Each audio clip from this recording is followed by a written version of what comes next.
Good afternoon, everybody. Thank you for joining us. The Historic Trust's second virtual workshop via Zoom. This is a webinar. I'm Dorothy Gozzo, the Executive Director of the Historic Trust. If you are seeing me in the middle of the presentation, you can change that by going up top of your screen to View Options and clicking on the side by side. That should put me to the right of the slide, and the presentation is being recorded so that if you want to go over anything again, it will be available early next week and you'll receive a follow-up email with the link. Also, because it's a webinar, I can't see any of you, but I understand that we do have about 60 people viewing this webinar.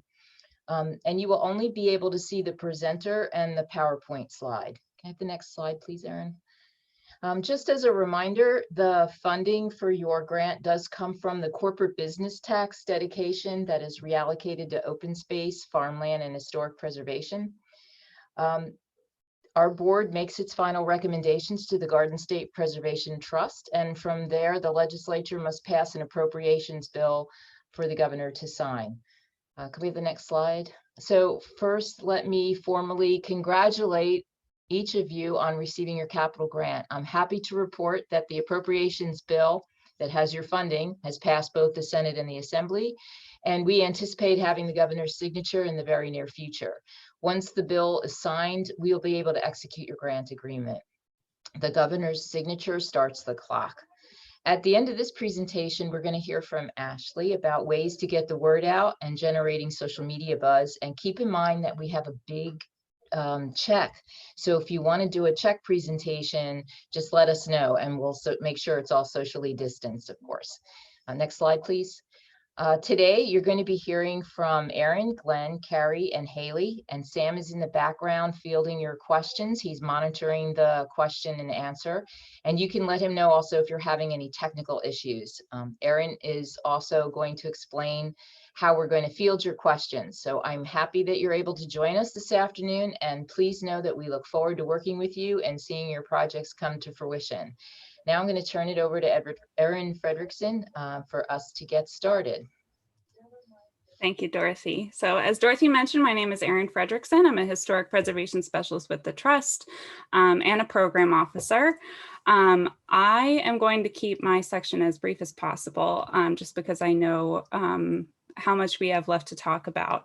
But my role here today is basically to go over what we're discussing today and the materials that you received about 2 weeks ago. So I'll give a very short explanation of the grant agreement process and go over the info packet and the grant manual that you received. From there, I'll pass it off to my colleagues to talk about executing the grant agreement, defining the scope of work, administering an active grant, closing out your grant, and publicity for your project. As Dorothy mentioned, we do have a Q&A option. So if you hover over the toolbar on your screen and you click Q&A, you can type in any question you like. We do ask that you try to keep your questions as general as possible. If there are project-specific questions, Sam or another member of staff will let you know to reach out to your program officer, just because sometimes those are questions that maybe they need to be kept in the loop on, or really they have the answer to. Oh, I should add also at the end of each section, excuse me, I'm so sorry. We will be taking a look at the Q&A to see if those are questions that we should be answering sooner rather than later.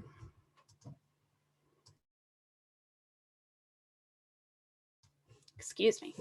Okay, so as promised, this is a very quick sort of idea of how the grant agreement process goes. So step one is to attend the grantee workshop. So you've already basically committed to that. So moving forward from today, you will submit all of the supporting documentation that we require in order to get your grant agreement together. So about 2 weeks ago, the primary contact of your organization received the grantee info packet and the grant manual via email that might have been shared with you or other members of your organization as well. That info packet contains all of the information that we need to get your grant agreement going. Once we receive that, we compile 2 grant agreements. We mail both of those to you for your signature. And when you've signed, you send them both back to us. From there, we ask our executive director, Dorothy, to sign, and she sends them upstairs to our department's fiscal office to sign. As soon as the fiscal office has signed our grant agreement, we have an executed grant agreement. So that means all reporting, signage, and easement requirements are in effect. It's also very important to note that we cannot process a reimbursement until that grant agreement has been executed. So there are a couple other requirements in there, especially for capital grants. So I encourage you to pay close attention. You know, things that need to be completed before we can process a reimbursement. But the thing that you can do that will help us all right now is get your info packet into us as soon as possible. So those materials that you received about 2 weeks ago are your grantee packet, sometimes called the info packet or the grantee info packet. These are the documents that we need to execute your grant agreement. This year, given the current circumstances, we have sent them out via email. We ask that you print them out and fill them out. Add any documents that need to be attached, things like insurance certificates, governing body resolutions, things like that, and mail them to us. Because we need this information to get your grant agreement going, we are asking you to get this to us no later than March 15th.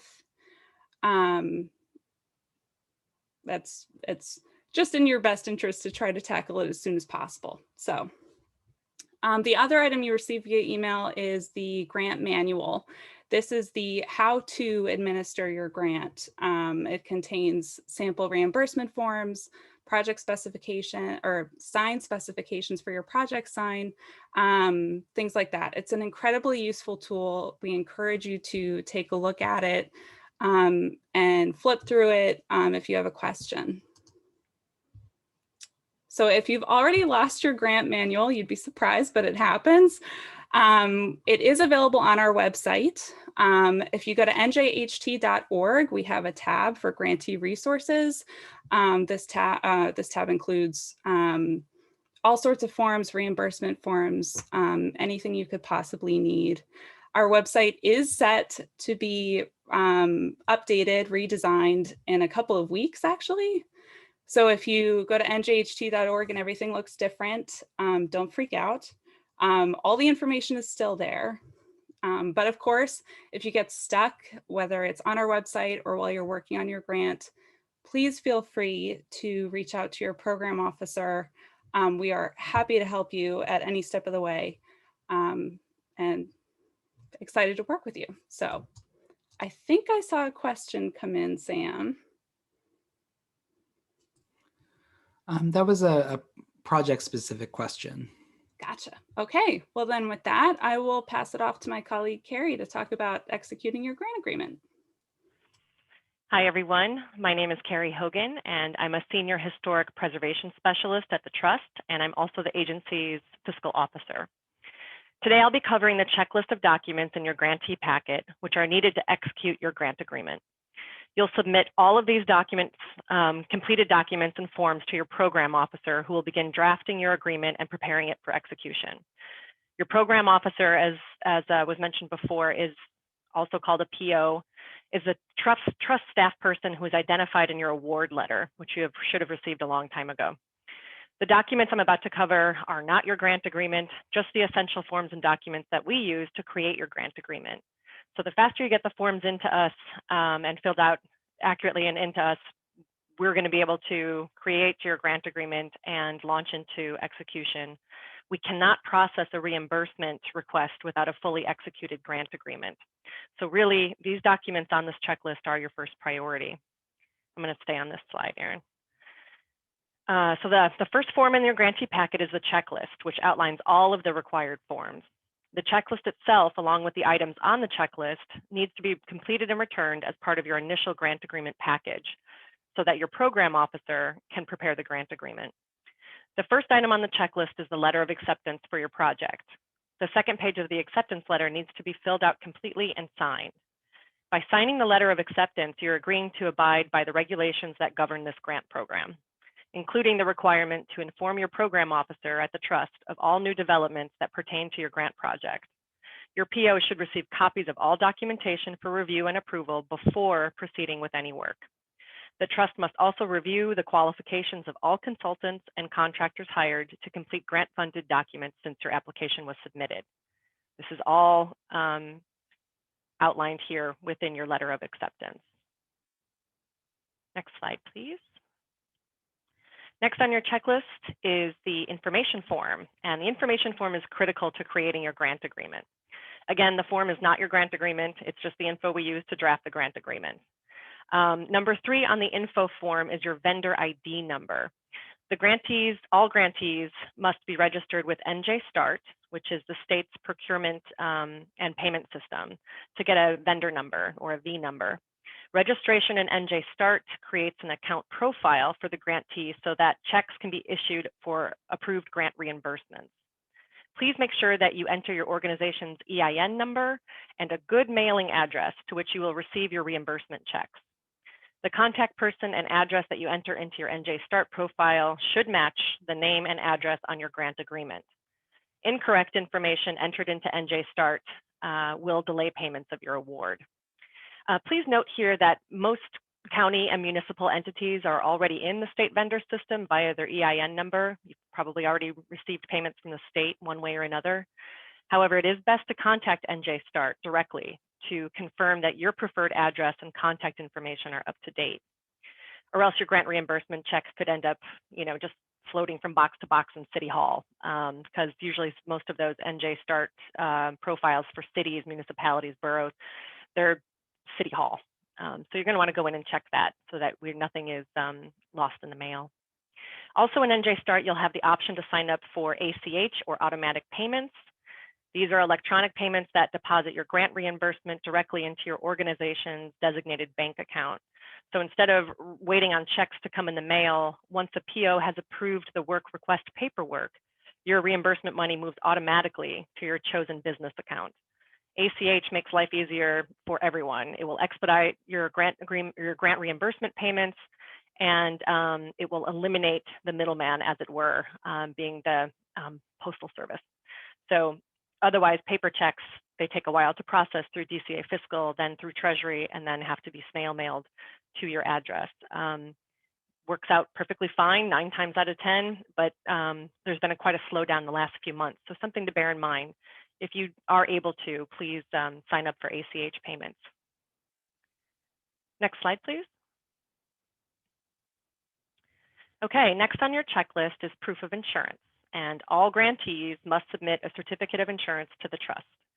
Grantees must maintain insurance coverage for the entire term of the grant agreement and the full term of your easement if you have one, and many of you may have one. The New Jersey Historic Trust must be named as additionally insured in that lower left box of the certificate there. And we want to also see the project number for your project identified in the certificate. And that's going to be the 2020.XXXX number. That's your project number. And when you include it on the certificate, it helps us keep track of which insurance certifications belong with which project.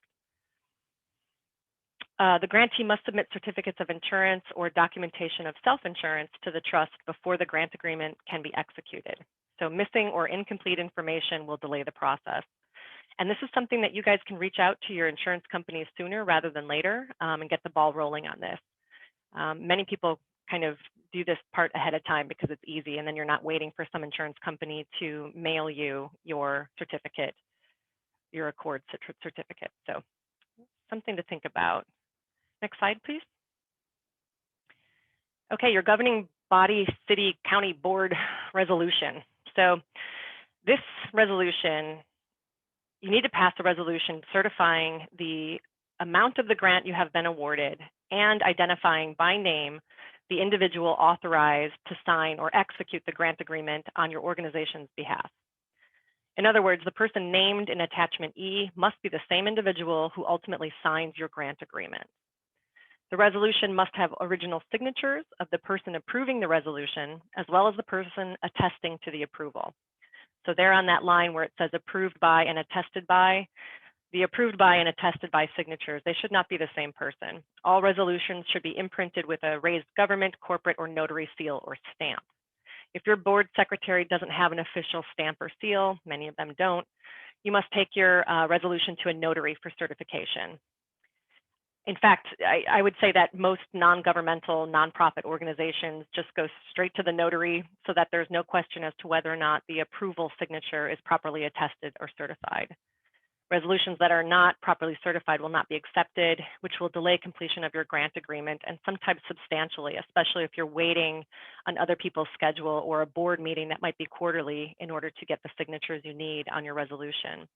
And again, this is one of those documents where you could get this on the docket for your next board meeting. Make sure that you have this resolution with you. Make sure everyone is that needs to sign it, read it and sign it, is there at the next board meeting to do it, and then have it properly certified so that you can get it to us. Next slide, please. Okay, the next is attachment G, the statement of adequacy of accounting system. So this is for your CFO or your treasurer, and they must review the requirements of the grant agreement, including all the state audits and reporting, and then sign this form. By signing, your financial officer is agreeing to be responsible for establishing and maintaining the financial statements for your grant. Your CFO or treasurer is also the same person that certifies reimbursement requests and signs all payment vouchers down the road. Please note that your CFO and treasurer that signs the attachment G here, it can't be the same person authorized by resolution to execute the grant agreement. This is just so that there's more oversight on these documents and that there's more eyes on the paperwork. And you'll want to make sure with that resolution that you're identifying somebody who's going to be close with the project, who can sign the grant agreement. And then you're also going to make sure that your CFO or treasurer fully understands the responsibilities of signing off on attachment G. Okay, so once you've completed all the forms in your grantee packet correctly, you then surface mail the whole packet to your program officer at the trust so that she or he can prepare the grant agreement, as we discussed. Next, 2 copies of the grant agreement will be sent to you for signature and for you to return. Upon return of both copies, Dorothy, our executive director, signs them as well. Then we forward them to the signed agreements to the Department of Community Affairs Grant Administration Division to establish an account, as Aaron said. Once the fully executed agreement is mailed to the grantee, one remains at the trust office. So you get one, we get one. Please make sure that you keep your copy somewhere safe and easily accessible, along with your grant manual is a good idea.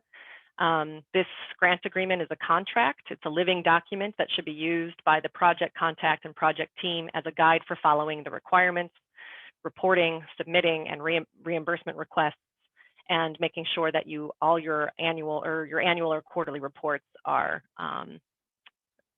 finished on time and submitted to your program officer. So that is it from me. I know that we have some questions, and I'll go ahead and take the questions from the chat that need to be addressed. Sam? Yeah, the first question is a great one. Michael asked, does the agreement need to be fully executed before any work proceeds? No, the agreement doesn't need to be fully executed for the work to proceed. I might add, you should keep your program officer in the loop about anything that happens before the agreement is executed. Donna asks, Carrie said the name on the form has to be the same as the name in NJ Start. Carrie, can you clarify about which names need to be included in NJ Start? I just meaning that whoever you're putting in as your contact in NJ Start, that person should be the same name that's on the grant agreement. Not the person necessarily signing the grant agreement, but it has to be, you have to put in NJ Start the contact person and a good address for which you want to receive money. So whomever that is, make sure that it's the same thing in NJ Start as it will be in your grant agreement. Great. And finally, Bill asks, I'm a notary and a member of the applicant organization. Can I serve as the notary on the executed documents? Yes. If you're a certified notary, then and you're not anywhere else on the documents, you can attest to the approval. Great. That's it for now. Okay. Next up is my colleague, Haley McAlpine, who will be talking to you about the important job of defining the scope of work for your project D1s. Great. Good afternoon, everyone. My name is Haley McAlpine. I am a senior historic preservation specialist with the Trust, and I will be the program officer for some of your grants this year. And today I'm going to talk to you a little bit about defining your scope of work. So the document within your grant agreement that really clearly spells out your scope of work is what we call the attachment D1. The scope of work basically identifies the activities funded by your grant, and this is taken from your grant application. So the two will mirror each other almost identically. If something's changed, let your program officer know, but that's what you submitted was what was approved, so that's what we're funding. So the D1 contains the most project-specific information in your grant agreement. And this will be drafted for you by your program officer. So keep an eye out. It'll be sent via email probably in the next couple of months here. We'll send it to you for your review and approval before we complete the grant agreement and get it out to you for signature. So you will have a chance to take a look at it, make sure everything looks right before it is included with your contract. Next slide, please. Okay. So the attachment D1 form includes several important pieces of information, starting with your project budget and your grant award amount. It seems self-explanatory, but your grant award is the dollar amount that you were awarded by the trust for your specific project. And then that first section of the D1 you can see on the sample here, it's going to give a brief statement of history and a statement of significance for your specific resource. Next, it's going to identify the project review authority. That's the agency taking the lead on reviewing your project and making sure it meets the standards. With the majority of our 2020 projects, the Historic Trust will be the primary review authority. There may be a handful of you that will be being reviewed by the Historic Preservation Office, but that's something that your program officer will work out with HPO for you. It's not something that you're going to have to worry about yourself. So just keep in mind that most of the time you're going to be working with the trust, but we do consult with our sister agency, the Historic Preservation Office, especially on matters that deal with archaeology. They have 2 well-qualified archaeologists on staff that help us review some of those components of the project. And then that third section there helps us really spell out the activities funded by the grant. So it'll start with kind of a brief statement explaining the scope of work. So for instance, if you were funded for exterior restoration, it'll say something as simple as this grant will fund exterior restoration at this resource. Next slide, please. Then it's going to get into a much more specific breakout of your scope of work.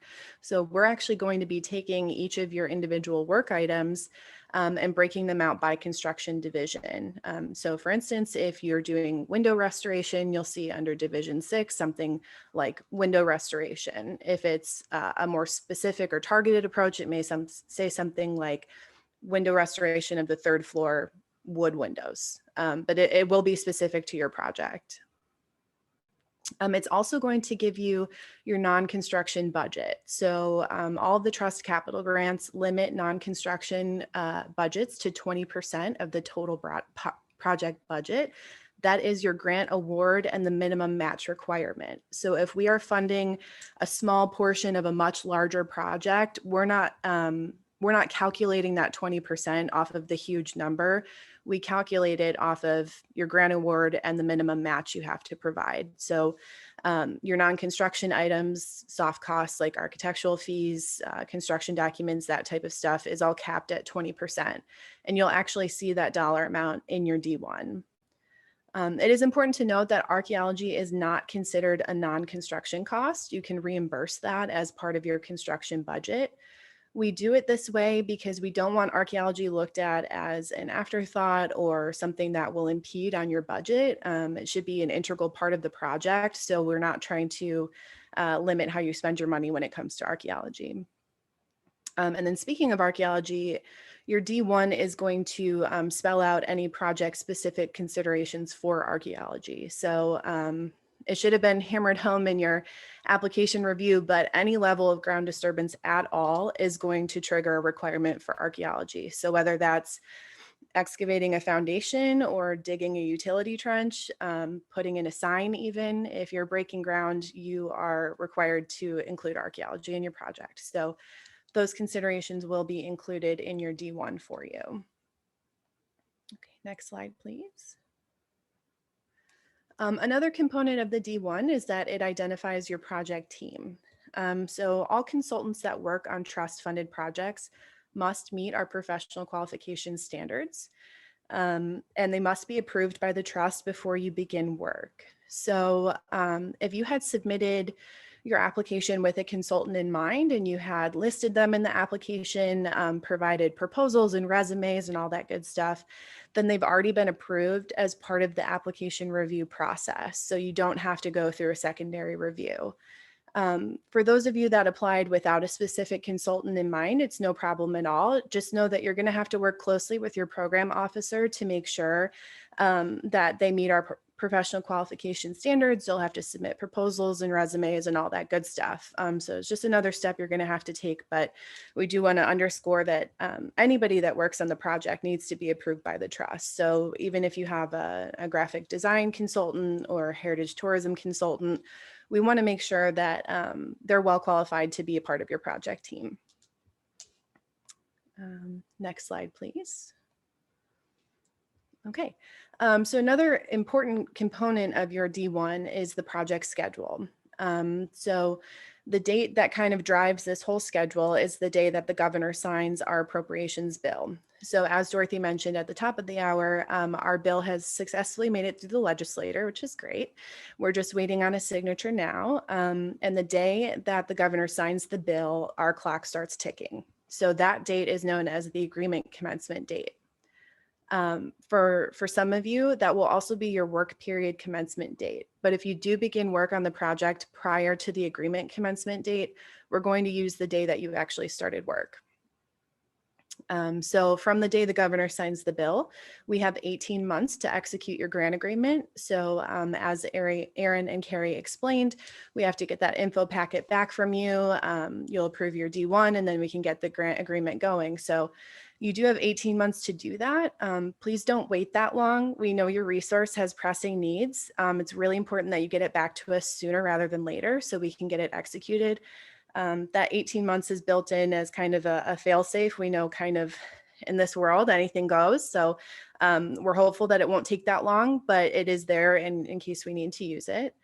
However, work must begin within 24 months of the agreement commencement date. So you have 2 years after the governor bills to start work on the project. Then the work has to be completed within 4 years of the agreement commencement date. And then you'll have 1 more year, a 5th year, before your grant agreement expires. So that gives you time to close out the grant, gives the time for the trust to approve the work, for you to get all of your closed out documents in order, your before and after photos, your as-built drawings, your employment record. We ask for the number of people employed on the project, and you'll see all this in your closeout paperwork, but that 5th year is built in for you to really go through the closeout process. So while you do have 5 years, we just want to underscore that grant extensions are not a given. I think in the past, the trust board has been a little bit more lenient, but moving forward, extensions are granted under extenuating circumstances only. So please stick to your project schedule. It's really important. Your resource is relying on you to get this work done in a timely manner. It helps you, it helps us. So please, if you can, stick to your project schedule. Okay, next slide. So in addition to that D1 form, you're also going to see what looks like an Excel doc included with your D1. This is your expenditure spreadsheet. You'll recognize this. You had to submit it as part of your attachment E with your application.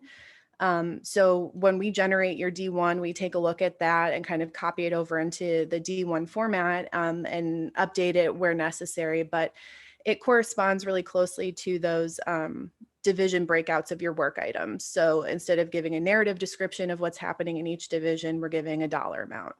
And again, this will be included with your D1 for your approval. We don't necessarily hold you to every line item, but it's good to get a ballpark on how much is being spent on each activity. And at the top, you'll see it also breaks out your non-construction budget and those activities. Okay, next slide. So there are some project requirements for our capital grants. First and most important is that all work that the trust funds must meet the Federal Secretary of the Interior standards for the treatment of historic properties. These are standards employed across the country. They're the guidelines we use to evaluate all of the work that you do. The same standards that the Historic Preservation Office uses, the same standards that your local Historic Preservation Commission might also use. Additionally, archaeology is required for capital projects with any level of ground disturbance. Again, those considerations are included in your D1, so it is important that you keep that in mind. And then finally, for some of our publicly owned resources, you may have to obtain project authorization from the Historic Preservation Office. This is super specific to your project and your project timeline. So if you have questions about it, please reach out to your PO and they will help walk you through this process. Because like I said, we work with the Historic Preservation Office on these grants, and we'll try and figure out exactly what steps you need to take for your project. Okay, next slide. And then finally, I just wanted to talk to you a little bit about the New Jersey state requirements. So before I get too into the weeds on this, I just want to reiterate that this is all captured in tab 3 of your grant manual. The state requirements can be complex and nuanced, and your grant manual is very comprehensive and it will walk you through. It gives you the contact information, all that good stuff. So before you panic, just make sure you know that it's all right there in front of you in that handy PDF. So we encourage your CFO or your treasurer to really get familiar with tab 3.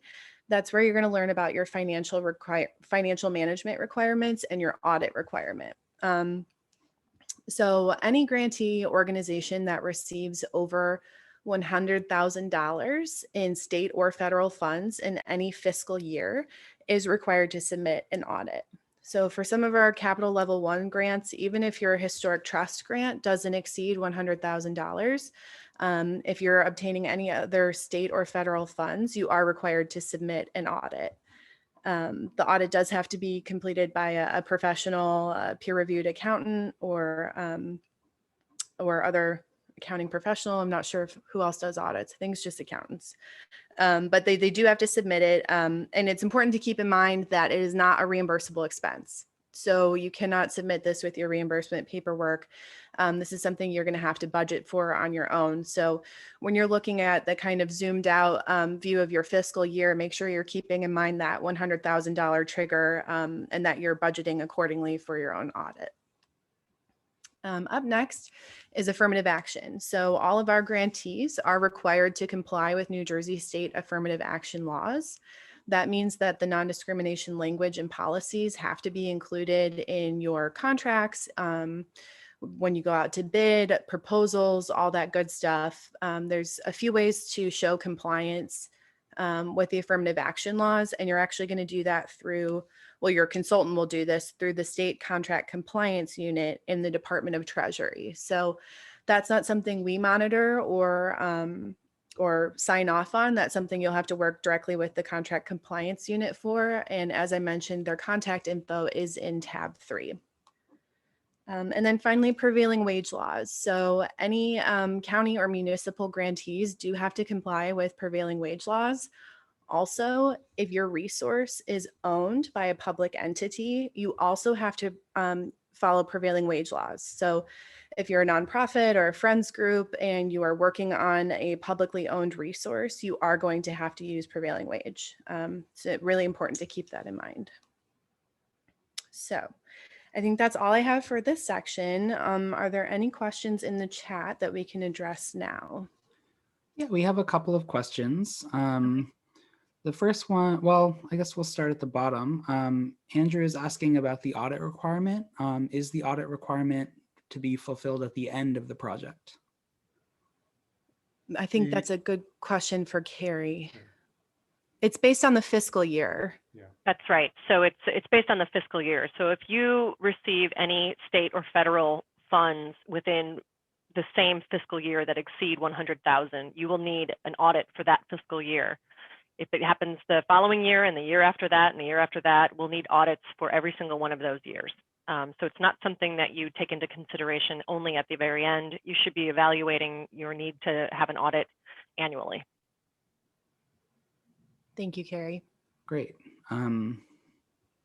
We just got another question about audits. If our project is more than $100,000, we have to have an audit done on the project, or do we have to provide an audit of our organization? Again, I'll defer to Carrie on this. I believe it's a program specific audit, and it is all spelled out in the tab 3 of the manual. There's different thresholds to take into account for that. That's correct. It's all in tab 3, but so there are different levels. If you have 750,000 or more, then your audit is more extensive. That's required. You'll have to do a full single audit of your organization. Anything under $750,000, I think you are eligible for a program-specific audit, which many people opt to do. But again, it has to be done by an outside professional. Great. We have a question about pre-qualification. Michael asks, is pre-qualification of contractors required for construction projects, private or public? I'm going to go over that, Sam, in my section, so I should be able to answer that then. All right. But the short answer is yes, all contractors have to be pre-qualified, regardless of the owner. We also have a question about prevailing wage. The project is owned by the town, but we lease it on a long-term lease. Are we excluded from the prevailing wage requirement? No, you have to comply with prevailing wage if the resource is owned by a government entity, municipal, county. And then we have a couple of questions about the D1. The first one from Alan is, can you say more about the timeline for the staff sending attachment D1? Do you want us to send in everything we have when it's complete, even if the D1 is not ready yet? That's a good question. Capital D1s are a little more of a heavy lift for the staff. So depending on how robust your grant application was, or perhaps you're basing this off of a preservation plan or a historic structures report where we have a really clear idea of those individual construction division work items, we may be reaching out to you to help us with the D1, especially with those project budget worksheets. Sometimes applicants will submit them with numbers that they kind of just guess on. And then when we take a look at it and we're looking to see, there's $500,000 in Division 1, but no scope items that match up with it, we might be working closely with you to draft that. In terms of the timeline, it kind of depends, applicants that get their info packets back to us sooner, it's kind of first come, first serve. So it's hard to work on a D1 if you know that the grantee hasn't responded with the other information we need for the agreement. So I would, like I said, probably within the next month or two, you'll get it via email. And then the last part of the question, if they have more information, should they be providing it? I'm not sure if that means if you've already started work, but if you have started work, you absolutely need to keep your program officer in the loop. I personally think the easiest thing to do is keep us CC'd on that project email. So when you're talking to the contractor, scheduling meetings, all that good stuff, just make sure we're looped in. We may not always respond, but we'll see it and know what's going on. So I don't know if that fully answered the question. One way I took multi-pronged. it too, Haley, this is Glenn. Don't hold off sending us information while you're waiting for the D1. All that stuff in info packet, all of the insurance, send that in as soon as you have it. Don't hold off waiting for us to send you the D1. We'll get you that as soon as we can. But in the meantime, send all the other stuff to us when as soon as you can. Right. And our last question is about multi-phase grant recipients. If you're a multi-phase grant recipient, will the grant agreement reflect all phases in the scope of work and budget, or just the first phase? I'm going to address this later in my section, but the short answer there is it will be a separate grant agreement for the subsequent phases. Great. And if you have more project-specific questions, you can reach out to your program officer. Okay. All right. Well, then that's it for me. I'm going to turn it over to Glenn, and he's going to go over the next two sections. Hello, everyone. Actually, I'm sorry, I can't. I mean, I know a lot of you people. I'm sorry I can't see your faces and be there with you, but this will all pass as time moves on, I'm sure. So we all could be hopeful for that. Again, I am Glenn Saponis, a program person here at the Trust. And I'll be going over aspects of administering an active grant. Everything I'm about to go over is covered in detail in the grant manual. That's chapter 4 of the grant manual, as well as in the reference section of our website, including samples of completed forms. The first thing I want to touch on is communication with the Trust. The staff person assigned to your project was copied on the email that included your info packet and grant manual. Also, we have contact information within the grant manual as far as email addresses, phone numbers. And we also have staff contact information on our website, njht.org. Next slide, please. So typically with a construction project, there is more communication with the Trust than say with a planning project, a planning grant. So prior to construction, there may actually be some planning documents that are submitted for review and approval, but more often it's construction documents, plans, specifications that the Trust will need to review and approve prior to construction. Remember that all work has to meet the Secretary of Interior standards. Also, you'll be submitting pre-qualification forms for review and approval, as well as the accepted bids. A pre-qualification, which was asked about earlier, I will be addressing a little bit later in my talk. If there are changes to the approved plans, or if you receive details or cut sheets from your contractor, these should also be sent to the Trust for review. So anything not previously approved by the Trust needs approval. During construction, you will invite us to project meetings. And you will be sending us meeting minutes. We may not be able to meet, go to all meetings, but we will try when we can, especially if there's something that needs to be seen firsthand, or if there's something important to the project that we need to go over, we'll do our best to make that. But we need to be aware of what's going on. And one of the best ways to do that is through meeting minutes and through discussions. So make sure we do get copies of those meeting minutes. Next slide, please. In addition to providing construction docs and meeting minutes and the like, you will also be submitting quarterly reports to the Trust. The report forms will be included in your grant agreements, but digital versions of the quarterly reports and reimbursement requests are also located through the resource tab of our website. So quarterly reports are required 4 times a year by email if there's no reimbursement request, but if there is, that has to come through regular mail because we need original signatures on reimbursement requests. The quarterly reports asks about current status, project team, updates on works planned or underway, as well as your schedule, among other things. In addition to supporting a reimbursement request, these reports help us determine if the grant project is on track, as well as to understand the current status of the project. Even if there's no activity or very little activity, please send a report, even a quick email. Next slide, please. So a quarterly report is the attachment C-1 in your grant agreement. That includes both the progress report and the reimbursement request. The progress report contains the first 2 pages of that form, while the remainder pertains to reimbursements. You will include in your progress report a narrative of the project, your team list, project schedule, submissions such as meeting minutes and the like, as well as the project contact will then sign off certifying that the report is accurate.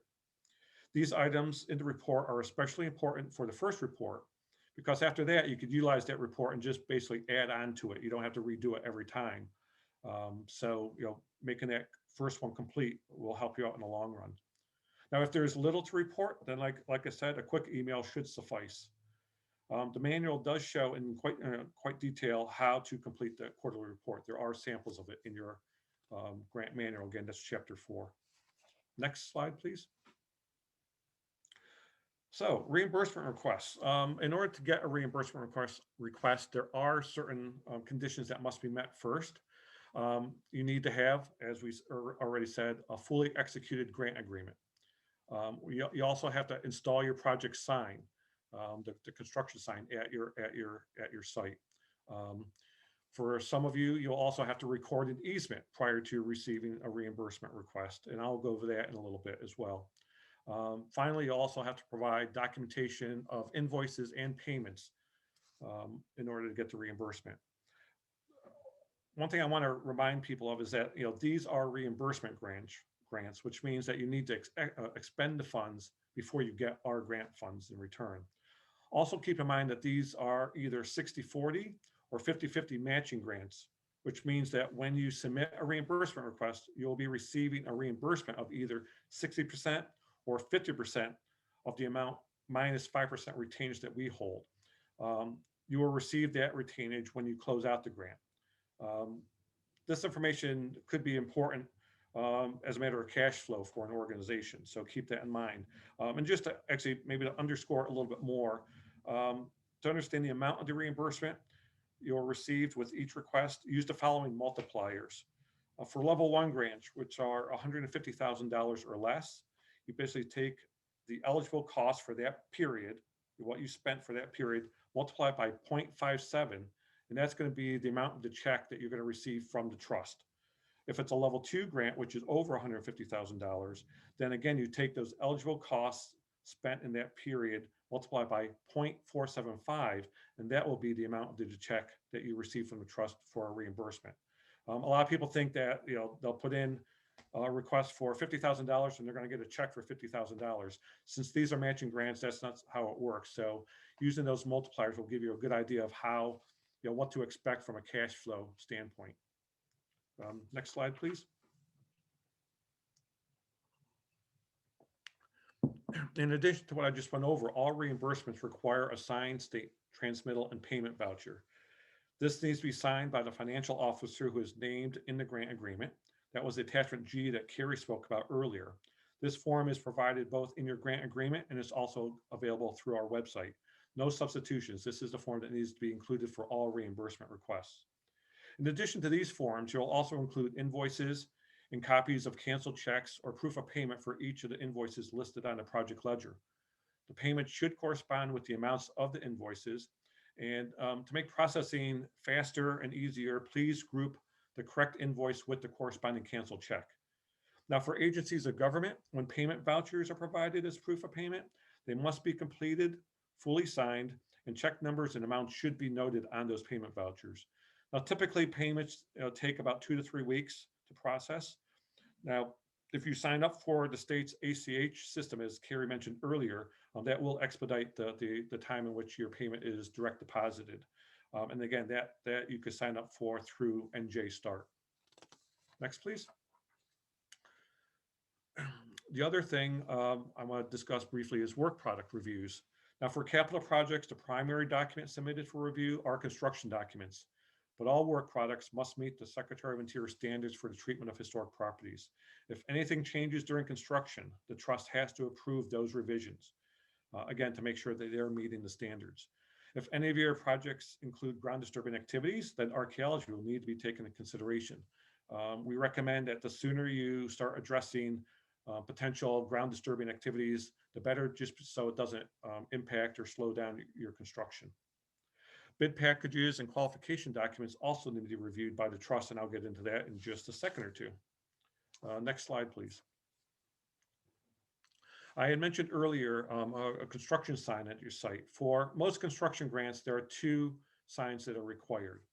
The construction sign should be installed prior to receiving a reimbursement, and it should be up for the duration of the project. So it has to be hefty enough in order to be up for potentially 3 or 4 years out in the weather. The sign specs are provided in the grant manual as well as on our website, and the specs are there in order to even to basically email to whatever sign producer you're working with. It has the logo and all the required language there. Construction grants over $50,000 require the installation of permanent plaque prior to the closing out of your grant. This is an eligible expense, as is your construction sign. Now, with the permanent plaque, please consider its design and manufacture early in the process so it doesn't hold up closing out your grant, because we can't close it out until that sign has been installed. The grant manual provides the minimum language required for the plaque. I know many of you plan to include interpretive signage on your site, so you might want to look to incorporate the permanent plaque language into your interpretive sign so that you only have to do 1 sign and not put too many signs up on your property. Next slide, please. All right, earlier I mentioned easements. So nonprofit grantees with grants greater than $50,000 will require either an easement or an easement amendment. If if you require an easement or an easement amendment, your program officer will reach out to you to request some additional information so that we then can generate your easement. Dealing with perhaps a deed or the legal boundaries of your property, and a few other items for us to generate your easement. There's only a handful of projects or so that require easements. But again, if you are one of those organizations, the easement must be recorded prior to receiving reimbursement. And you, the grantee, is responsible for the cost of recording the easement with your county clerk. Typically, this could be a couple $100. So again, something that you need to budget for, and that's not reimbursable from the trust. The easement also ensures that the resource is protected for a stipulated time period as a condition of receiving state funds. So during the easement period, which typically starts at the close of your closeout of your grant, any project you propose that might affect the protected features we listed in that easement must be reviewed by the trust to ensure that, again, those projects also meet the Secretary of Interior standards. Also, you are required to submit a brief annual easement report once a year for the term of that easement. Next slide, please. So contractors and bidding. All contractors must be pre-qualified. Pre-qual regulations help to ensure that the qualified and experienced contractors are working on your project. Only contractors that are pre-qualified will be allowed to bid on your project. There are sample regulations and sample bidder qualification forms in your manual in Chapter 4. You and often your consultant will work with your program officer defining and developing these specific bidder qualification forms. Now, municipal and county government agencies must follow specific procedures for pre-qualifying contractors. In addition to doing the regulations and bidder qualifications, they also need to advertise and hold a governing body meeting to adopt the specific criteria that we develop.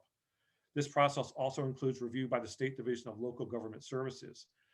Basically, it adds easily up to a month of time because you have to advertise for that board meeting 20 days in advance of actually having that meeting. So again, if you're a municipal or county government, this is something that you need to take into consideration as you're working out your construction schedule or actually going out to bid for contractors. Now, all construction contracts in excess of $100,000 must be publicly advertised. The trust encourages public advertising with the goal of receiving multiple bids. The lowest responsive bid from a qualified contractor should be the one that's accepted.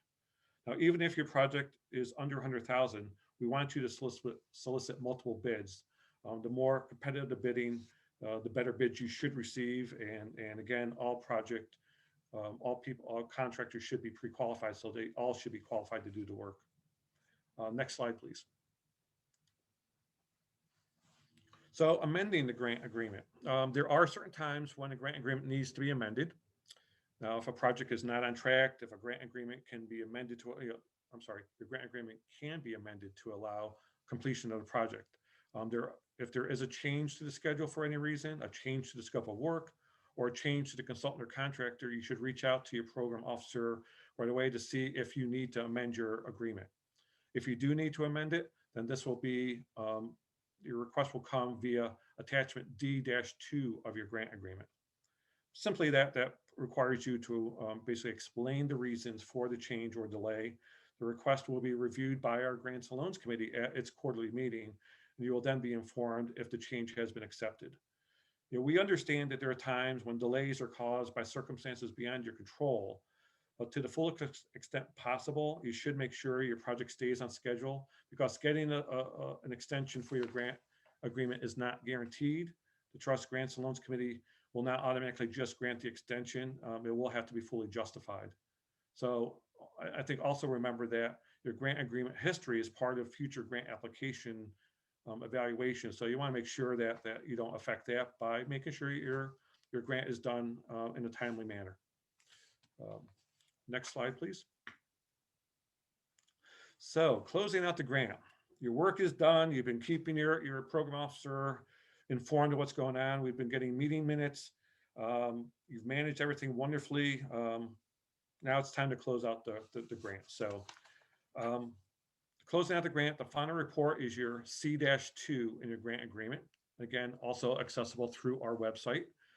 You need to submit all invoices and proof of payments not previously submitted, showing that 100% of your total project budget has been billed and paid in full. These amounts should align with what was in your scope of work, as well as what in your consultants and contractors' contracts. Your final reimbursement will be for the remaining balance of your grant, including the retainage that the trust has been holding from earlier reimbursement requests. Next slide, please. So this final report includes a narrative summarizing your project. You'll include before and after photographs. Again, this is important to know as you're going into the project to arrange either with your consultant or with your contractor to make sure they are keeping track of. Oftentimes, they're ones who are taking during, photographs or before and after photographs. You'll also need a photograph of your permanent plaque installed at the site. We'll require employment figures from both your consultant and contractor, how many people have been working on the project. A revised scope of work if things have changed. We'll include that in your final closeout documentation. The final total cost of your project. It may have changed from what your original application indicated. You'll also provide as-built drawings from your contractor and a closeout letter from your consultant, basically certifying that the project is complete based on the scope of work that we agreed to. So once the final request and report have been submitted and approved by the trust, then your final payment will be processed and your grant will be closed. Hooray. Next slide, please. So multi-phase projects. For those grantees that have received a multi-phase grant, and I think there are 2 of them in this grant round, you must complete your current phase of work before you are eligible to receive the next phase funding. Now, we will work to get your project on the nearest appropriations bill. Once that passes and the governor signs it, we can then execute a new grant agreement specific to that next phase of work. Now, while you're able to continue work during this process, we will not be able to provide a reimbursement until we have a fully executed grant agreement. If you do continue to work, please keep your trust staff person in the loop to make sure that all work is meeting the standards and that everything you're doing are allowable expenses. So that actually ends my section. Thank you very much. I see there are some questions. You got some great questions here, Glenn. The first 2 are about the project sign. If my mouse could work, I'd actually look at these questions. I'm happy to read them to you. Thank you. Are the requirements for the project sign listed in the packet? And if we have to install the sign, we have to break ground. Does this trigger an archaeology requirement? Technically, it does. I mean, so I guess location of sign, or depending on how you install the sign, if it's on construction fencing or something else, might alleviate that. But yeah, we should. Again, we're talking 2 post holes at the most. I think it's a 6x4 sign. But we want to make sure we're not going in any extremely sensitive areas. So we should look into that. Absolutely. All the sign specs are in the grant manual and available digitally on our website. So again, you're able to basically send those to your sign maker to get our logo and all the other stuff. It talks about colors and all that. So all that information is there in the grant manual. Great. The next questions are about bidding and pre-qualification. If the bid package and construction documents were submitted as part of the grant application, does that mean they have been approved? Yes, basically, they should. It should. I mean, but again, let's work directly with your program officer just to make sure that what we don't want to have happen is anything that you've done or are doing now that we're going to come back and say isn't eligible for whatever reason. So for those specific people who have started, or just double check with your program officer. But generally speaking, that if it was included in your application, it should be good to go. Great. And do you want bids submitted when a contractor was already selected and named in the grant proposal? Well,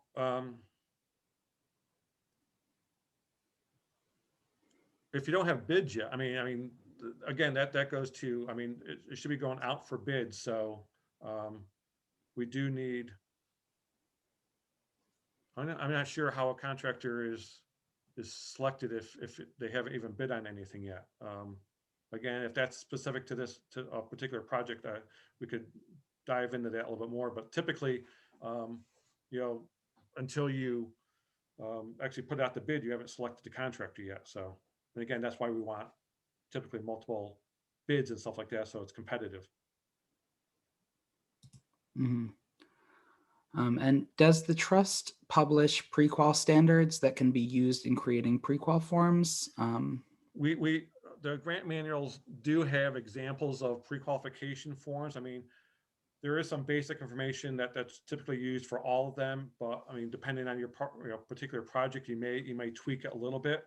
For the most part, I mean, the basic information is that they have worked on at least 2 projects of similar size and scope within the last 5 years, and at least one of those have been reviewed by a reviewing agency like HPO, like the trust, maybe an HPC.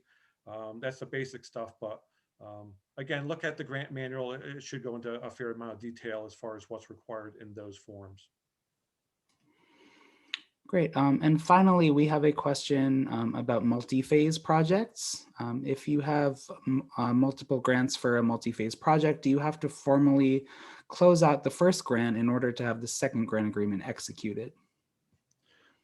If you were awarded a multi-phase grant, then that is yes. If you have an open grant now that is getting ready to close, then no, we could still open up the current grant if you have an open trust grant. But it's if you have a multi-phase project then you have to basically be at substantial or close out before we open the second phase of that.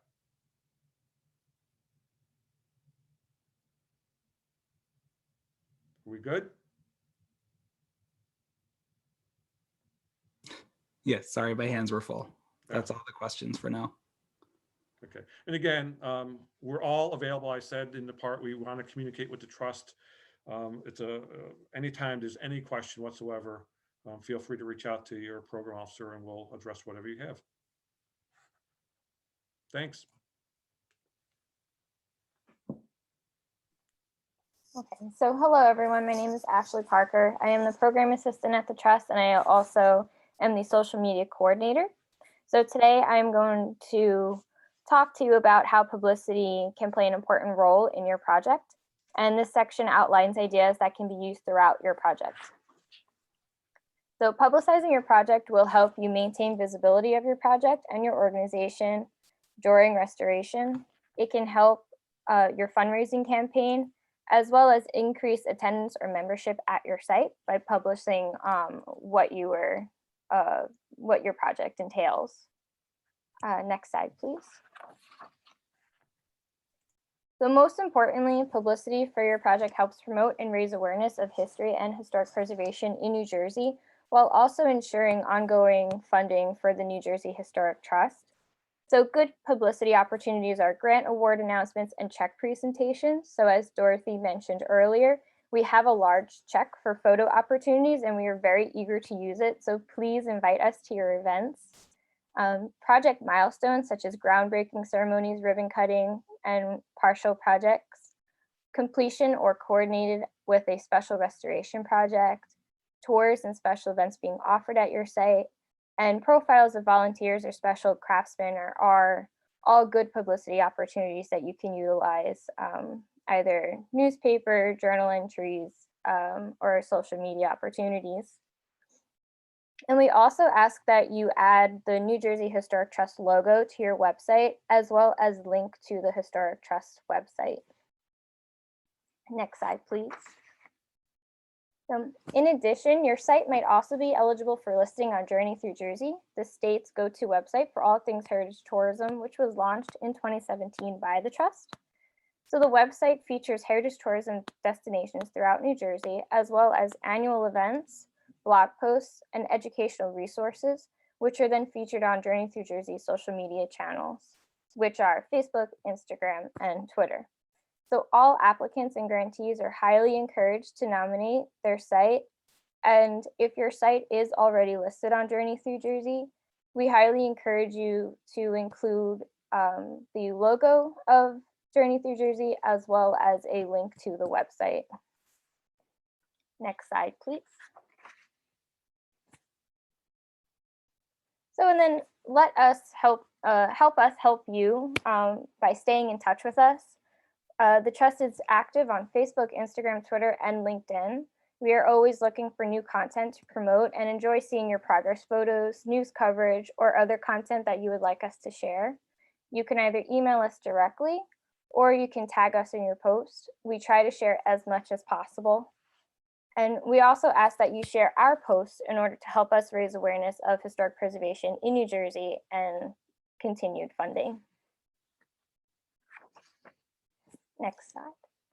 And then I would like to formally introduce our colleague, Sam Siegel, who is also a historic preservation specialist, who will be happy to take any more questions that you may have come up along the way. You're all We do yours, have Sam. we do have one question about publicity. Clark would like to know, can we get the big check photo now, or do we have to wait until we have gotten our last reimbursement? I think, Clark, you can organize a big check photo whenever you feel is appropriate, and we'll be very excited to do it. We don't have any other questions currently in the Q&A. I do want to remind folks the Q&A button should be at the bottom of your screen, and you can feel free to type any questions that aren't too project specific. And your assigned program officers are here for any other questions you may have.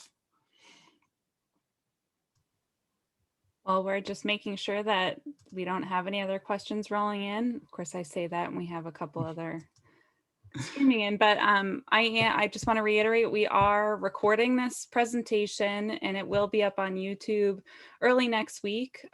We know how much information we just threw at you. So that'll give you the opportunity to come back to this and listen whenever you like. So keep your eyes peeled for that, probably on Monday.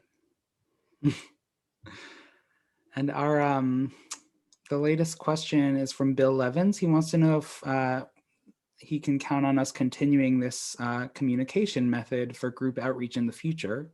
You will receive a survey that will go out after the workshop, where you can let us know whether this was an effective communication method and whether you'd like to see it in the future. So we encourage folks who enjoyed interacting with us this way to let us know via that survey. At this point, there are no other questions. Any last words, Dorothy? If there are no other questions, and this isn't your last opportunity to ask questions, I want to thank everybody for tuning in this afternoon. We're really looking forward to seeing your projects come to fruition. You can always reach out to us, reach out to your program officer if you think of something afterwards. And as Erin said, this presentation will be available to you next week. So thank you, everyone. Stay safe, and we look forward to seeing you in the future. See you, everyone.